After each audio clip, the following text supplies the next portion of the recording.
যে ডেকে নাও আকা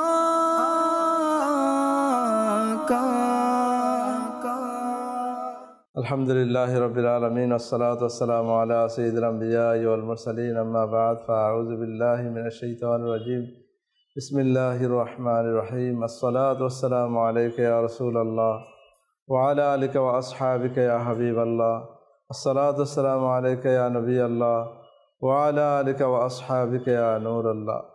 আদানি চ্যানেল দর্শক শ্রোতা, পবিত্র জিলহজ মাসের প্রথম 10 দিনের এই পবিত্র 10 দিনের নিয়মিত ধারাবাহিক অনুষ্ঠান বুজুর্গানে দিনের হজ যাত্রার আরেকটি পর্ব নিয়ে আপনাদের সামনে উপস্থিত হয়েছি।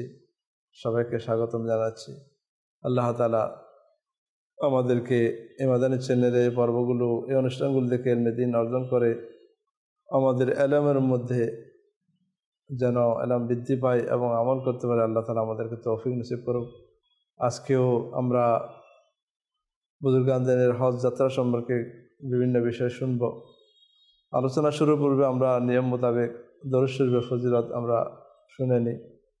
নবী করিম রউফুর রহিম সাল্লাল্লাহু তাআলা আলাইহি ওয়াসাল্লাম ইরশাদ করেন, আমার উপর দরুদ শরীফ পাঠ করা পুলসিরাতের উপর নূর হবে। আর যে ব্যক্তি জুমার দিন আমার উপর 80 বার দরুদ শরীফ পাঠ করবে, আল্লাহ তাআলা তার 80 বছরের গুনাহ ক্ষমা করে দিবেন, তার 80 বছর গুনাহ ক্ষমা হয়ে যাবে। সুবহানাল্লাহ। আমরা একবার দরুদ শরীফ আদায় করি। সাল্লু আলাল হাবিব সাল্লাল্লাহু তাআলা আলা মুহাম্মদ সাল্লাল্লাহু আলাইহি ওয়াসাল্লাম। মাদানী চ্যানেলের দর্শক শ্রোতা, আমরা আম্বিয়া কেরাম আলাইহিমুস সালাম এর আলোচনা শুনেছি। বাবা আদম আলা নবীন আলাইহিস সালাতু ওয়াস সালাম এর আলোচনা শুনেছি যে পবিত্র ঘর খানে কাবা, যে ঘরটাকে আল্লাহ তাআলা হযরত আদম আলাইহিস সালাম এর প্রশান্তির জন্য, দুশ্চিন্তা থেকে, চিন্তা থেকে মুক্তি দেওয়ার জন্য, জান্নাতি পরিবেশ যা কিছু উনি অবলোকন করেছেন, যে পরিবেশটা পাওয়ার জন্য আল্লাহ তাআলা খানে কাবাকে তৈরি করেছেন এবং সেটাকে পুত পবিত্র করেছেন, সেটা সম্মানিত করেছেন। আর সেই সম্মানটুকু সম্মানিত ব্যক্তিরাই বুঝেছেন এবং সেই জন্য আম্বিয়া কেরাম আলাইহিমুস সালাম, যারা আল্লাহ তাআলার সবচেয়ে প্রিয় এবং আল্লাহ তাআলার নির্বাচিত বান্দা, যাদেরকে জগতের হেদায়েতের জন্য, মানব জাতিকে আল্লাহ তাআলা পরিচয় শেখানোর জন্য, মানুষকে জান্নাতের পথের প্রতীক বানানোর জন্য ওরা দুনিয়াতে এসেছিলেন।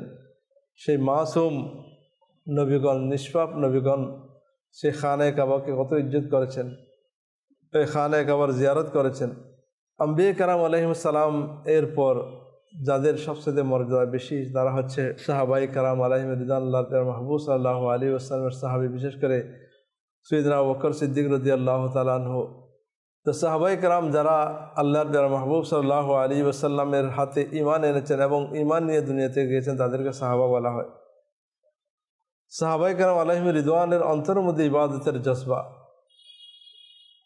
আল্লাহ তাআলার আনুগত্য করার ব্যাপারে যে প্রেরণা ছিল, সেটা বিভিন্ন হাদিস থেকে আমরা বুঝতে পাই। যে আল্লাহর প্রিয় মাহবুব সাল্লাল্লাহু আলাইহি ওয়াসাল্লামের দরবারে এসে কখনো জিজ্ঞেস করতে, ইয়া রাসূলুল্লাহ, কোন ইবাদতটি উত্তম? কখনো জিজ্ঞেস করতে, কোন ইবাদত করে আল্লাহ তাআলার আমাদেরকে জান্নাত নসিব হবে, আল্লাহ তাআলা সন্তুষ্টি অর্জন করতে, এরকম বিভিন্ন ইবাদতের কথা নবী করিম সাল্লাল্লাহু আলাইহি ওয়াসাল্লামের দরবারে এসে জিজ্ঞেস করতেন। আল্লাহর প্রিয় মাহবুব সাল্লাল্লাহু আলাইহি ওয়াসাল্লাম অবস্থার প্রেক্ষাপটে বিভিন্ন জনকে বিভিন্নভাবে উত্তর দিয়েছেন। কখনো সালামের কথা বলেছেন, কখনো নামাজের কথা বলেছেন, কখনো জিহাদের কথা বলেছেন, কখনো কলমার কথা বলেছেন।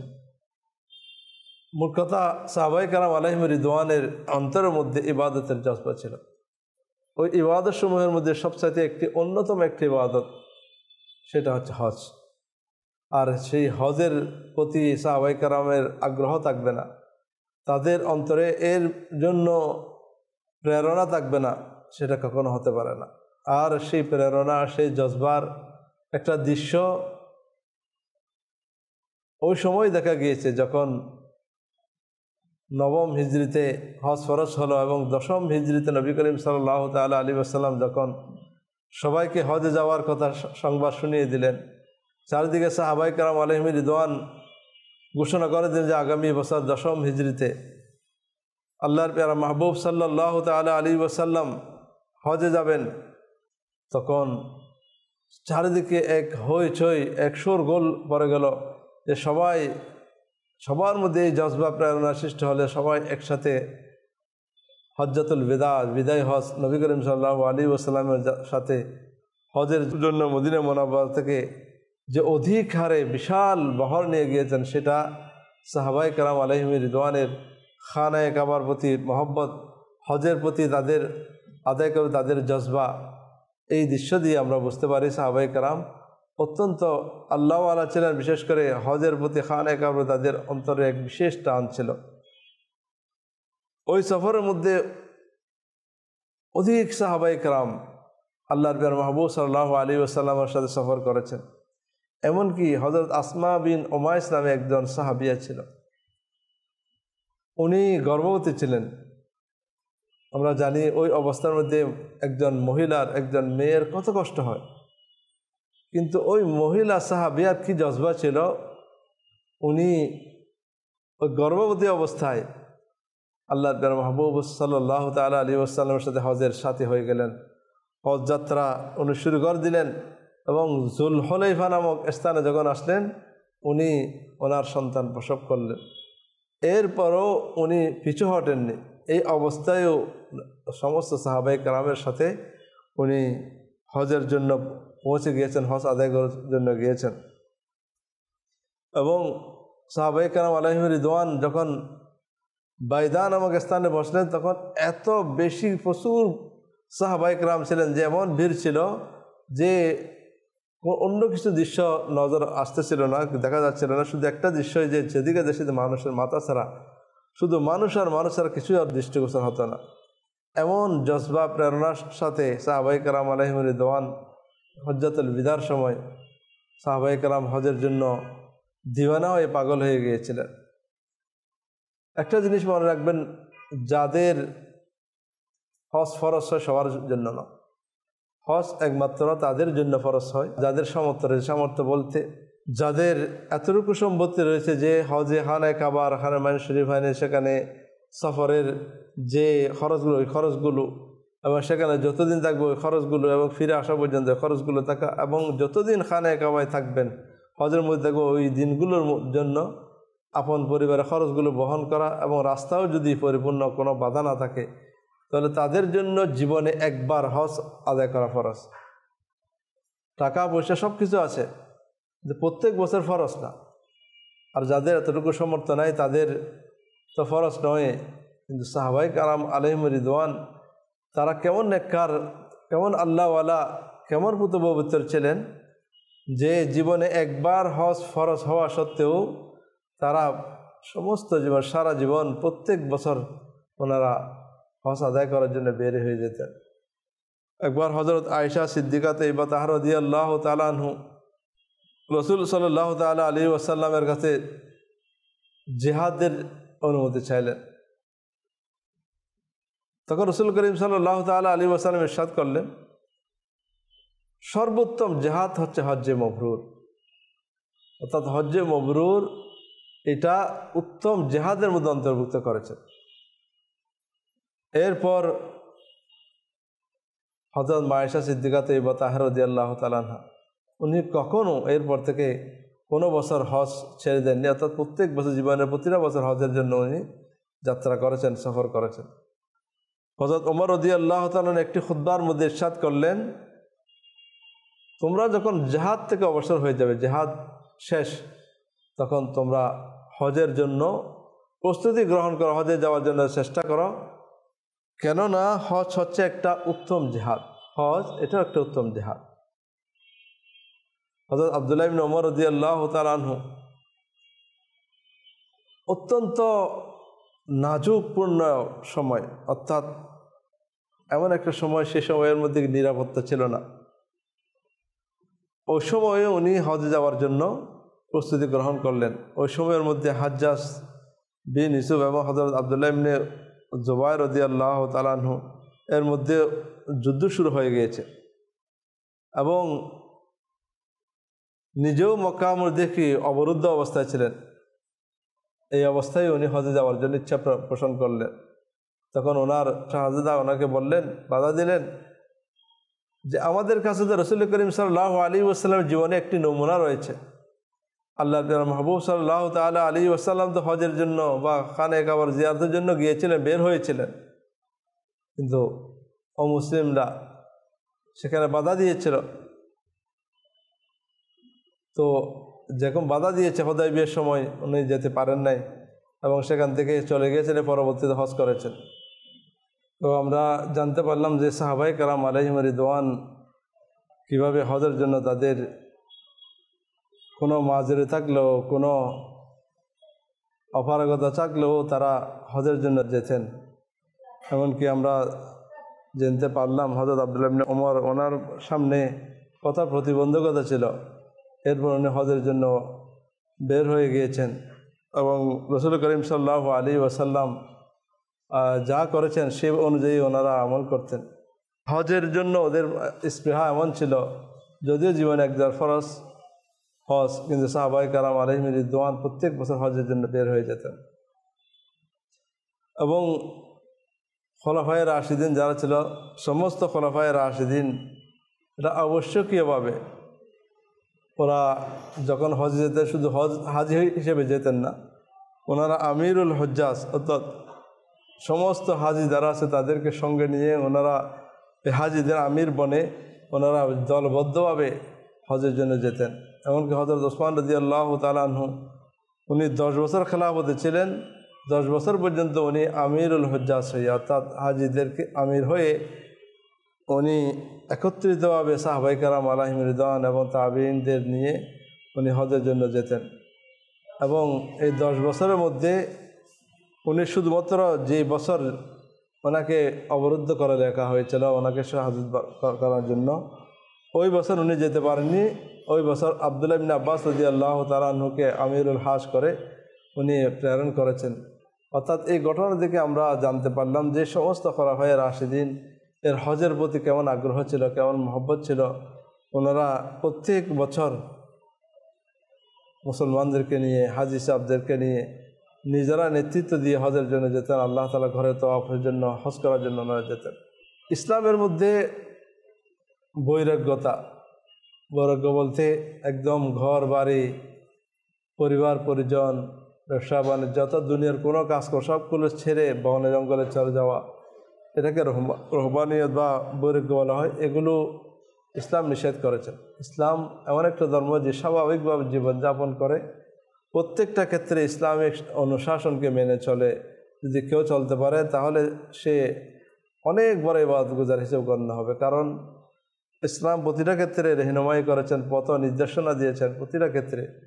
ওই অনুযায়ী যদি আমরা চলাফেরা, হাঁটা চলা, খাওয়া দাওয়া, প্রতিটা ক্ষেত্রে যদি ওইটা অনুসরণ করি, আমাদের ঘুমানো, আমাদের চলাফেরা, আমাদের প্রত্যেকটা কিছুই ইবাদতে পরিণত হবে। সুতরাং বৈরাগ্যতা কোনো প্রয়োজন নেই। কিন্তু কিছু কিছু সাহাবায়ে কেরাম হজের যে কার্যক্রম সেটা আদায় করার জন্য বিভিন্ন ধরনের পন্থা নিজেদের মধ্যে অবলম্বন করেছেন, নিজেদের মধ্যে করেছেন। এক সাহাবিয়া রাদিয়াল্লাহু তাআলা উনি খানে কাবা যাওয়ার জন্য এটা মান্যত করলেন, যে নজর করলেন যে আমি পায়ে হেঁটে যাব। এখনও অনেকে পায়ে হেঁটে যান, যেগুলি সোশ্যাল মিডিয়াতে দেখানো হয় অমুক জায়গাতে পায়ে হেঁটে গেছেন। পায়ে হেঁটে এটা যাওয়া, এটা আম্বিয়া কেরাম আলাইহিস সালাম, আমরা হযরত আদম আলাইহিস সালামের ঘটনা শুনেছি, ওনারা কোনো সওয়ারি ব্যবহার করেন না। অনেক নবীগণ ওনারা পায়ে হেঁটে গিয়েছেন এবং পায়ে জুতাও পরেননি। এবং সাহাবিয়া, একদম মহিলা সাহাবি, উনিও নিয়ত করেছেন যে আমি কোথায়, খানে কাবার মধ্যে আমরা পায়ে হেঁটে যাব, নজর করেছেন। রাসূল করিম সাল্লাল্লাহু আলাইহি ওয়াসাল্লামের কাছে এই বিষয়ে জানতে চাইলে রাসূল করিম সাল্লাল্লাহু আলাইহি ওয়াসাল্লাম পায়ে হেঁটে যাওয়ার জন্য অনুমতি দিলেন এবং সওয়ারি নেওয়ার জন্য অনুমতি দিলেন, যে তুমি দুটোটা অবলম্বন করতে পারো, তোমার জন্য কোনো সমস্যা নেই। এবং একজন বুড়ি সাহাবী রাদিয়াল্লাহু তাআলা আনহাকে নবী করিম সাল্লাল্লাহু আলাইহি দেখলেন, উনি 2 জন সন্তানকে নিয়ে, ওনাদের সাহারা নিয়ে পায়ে হেঁটে খানে কাবাতে যাচ্ছিলেন। তখন জিজ্ঞেস করলেন কি হয়েছে? তখন জানা গেল যে উনি পায়ে হেঁটে হজ করার জন্য মান্যত করেছেন এই জন্য উনি পায়ে হেঁটে যাচ্ছেন। রাসূল করিম সাল্লাল্লাহু আলাইহি ওয়াসাল্লাম উম্মতের দরদি, একজন উম্মতের কষ্ট দেখে হুকুম দিলেন যে ওনাকে যেন সওয়ার বাহন ব্যবস্থা করা হয়, কারণ আল্লাহ তাআলার কে ভয় করার মধ্যে এটাও একটা যে নিজের জানের উপর যেন আমরা জুলুম না করি। তো আমরা নিজের জানেরও অনেক সময় হেফাজত করতে হয়। তো এই জন্য সাহাবায়ে কেরাম আলাইহিম রিদওয়ান অনেক বিভিন্ন সময় বিভিন্ন খানায়ে কাবা যাওয়ার জন্য বিভিন্ন পন্থা অবলম্বন করতেন। পায়ে হেঁটে বা কেউ খালি পায়ে যাওয়ার জন্য নিয়ত করেছে, মান্নত করেছে। রাসূল করিম সাল্লাল্লাহু আলাইহি ওয়াসাল্লাম বিভিন্ন ক্ষেত্রে বিভিন্ন পরিস্থিতি অনুযায়ী তাদেরকে অনুমতি দিতেন। কাউকে সওয়ারে নেওয়ার জন্য বলতেন, কাউকে বলতেন যেভাবে যেতে নিয়ত করেছে সে মান্নত পূরণ করা।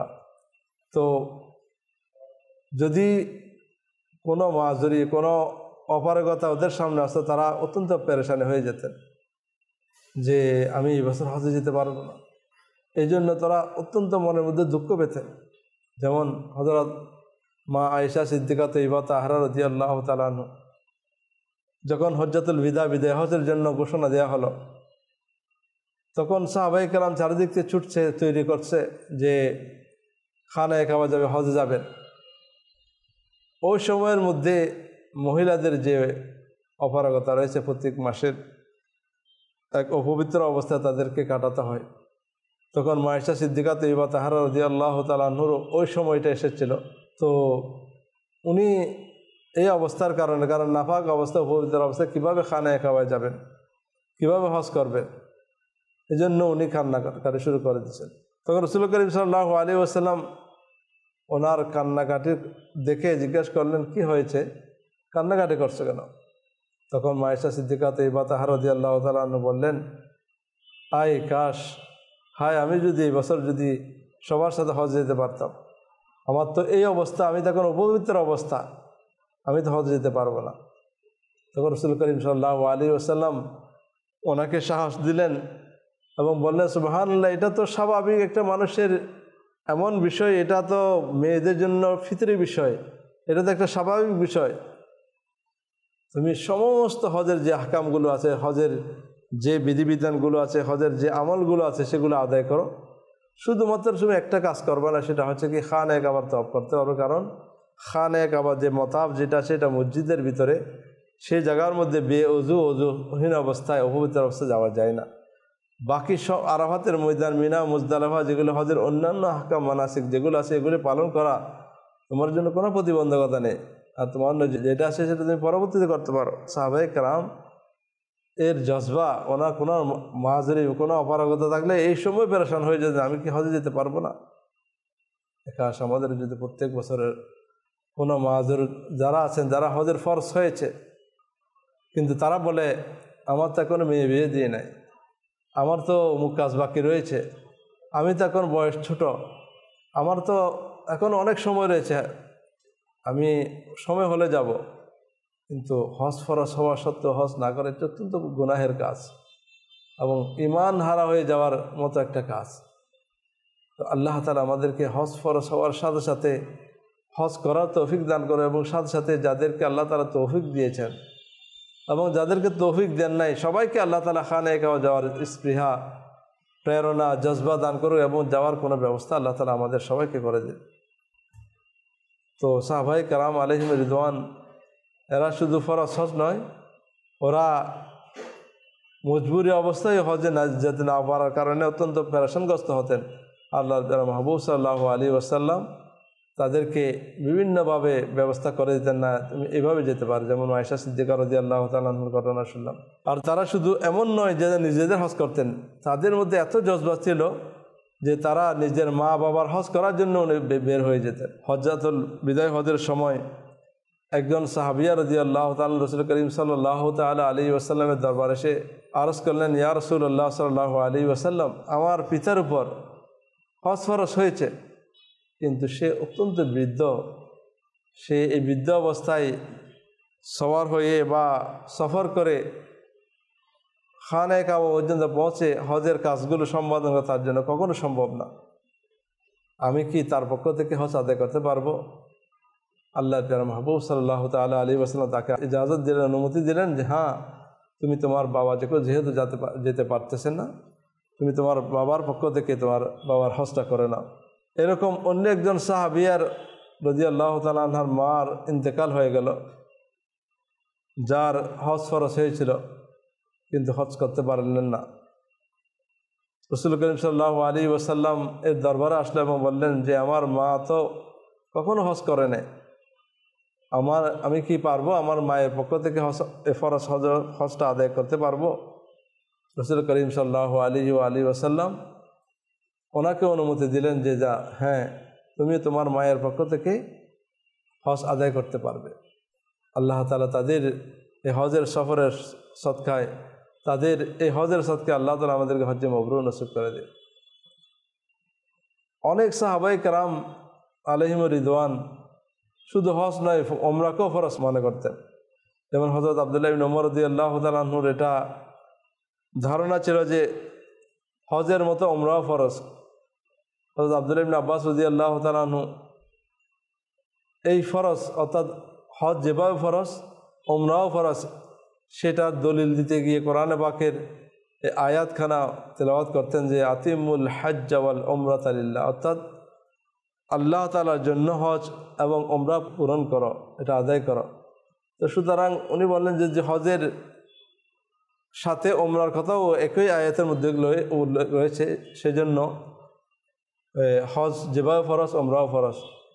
যদিও ওমরা ফরজ নয়, এটা একটা নফল বিষয় ছিল, কিন্তু ওরা নিয়মিতভাবে ওমরাও আদায় করতেন এবং হজও আদায় করতেন। মাদানী চ্যানেলের দর্শক শ্রোতা, সব কিছু শোনার পর আমাদের মনের মধ্যে আমরা জানতে পারলাম, এই কথা বুঝতে পারলাম যে সাহাবায়ে কেরাম আলাইহিমুর রিদওয়ান এরাও সমস্ত ইবাদতগুলো করতেন, জিহাদ করতেন।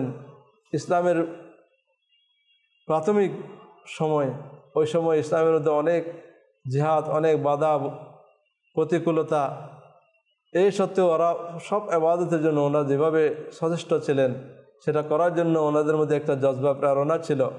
অনুরূপভাবে ইসলামের মধ্যে সবচেয়ে বড় একটা ইবাদত হজ করা, খানায়ে কাবার জিয়ারত করা, তওয়াফ করা, সাই করা, ময়দানে আরাফাতের মধ্যে অবস্থান করা, মিনা মুজদালিফায় অবস্থান করা, এই জিনিসগুলোকে তাদের অন্তরের মধ্যে এত মহব্বত ছিল, ওনারা প্রত্যেক বছর এটাকে ছাড়তেন না। যদিও জীবনে একবার ফরজ, তারপর বারবার যেতেন। কোনো অসুবিধা থাকলে ওনারা পেরেশানগ্রস্ত হয়ে যেতেন। তো এগুলো থেকে আমাদের ওই সমস্ত মুসলমান যারা এখনও হজ ওমরা করতে, যাদের অন্তরের মধ্যে এখনও জজবা সৃষ্টি হয়নি, বিভিন্ন দুনিয়ার বাহানা যাদের রয়েছে, তাদের এই ভুল যেন আল্লাহ তাআলা ভেঙে দেন। যে আমাদের জীবন কতটুকু বাকি আছে জানি না, আমরা ছুটে যাই সেই মদিনার পানে, সেই মক্কার পানে। আমরাও যেন আম্বিয়া কেরাম আলাইহিস সালাম যেটার জন্য এত আদব সহকারে ওনারা পায়ে হেঁটে যেতেন, ওনাকে সওয়ারে হয়ে যেতেন, ওনারা ছাড়তেন না, সাহাবায়ে কেরাম আলাইহিম ছাড়তেন না। আমাদের উচিত আল্লাহ তাআলা যেন আমাদেরকে সেই রকম জজবা প্রেরণা আমাদেরকে নসিব করেন। সাহাবায়ে কেরামের ওসিলায় আল্লাহ তাআলা আমাদেরকে হজ্জে মাবরুর এবং মকবুল উমরা আমাদের সবাইকে নসিব করুন। আমিন। বিজাহি নবিল আমিন সাল্লাল্লাহু তাআলা আলাইহি ওয়াসাল্লাম। সাল্লু আলাল হাবিব সাল্লাল্লাহু তাআলা আলা মুহাম্মদ সাল্লাল্লাহু আলাইহি ওয়াসাল্লাম।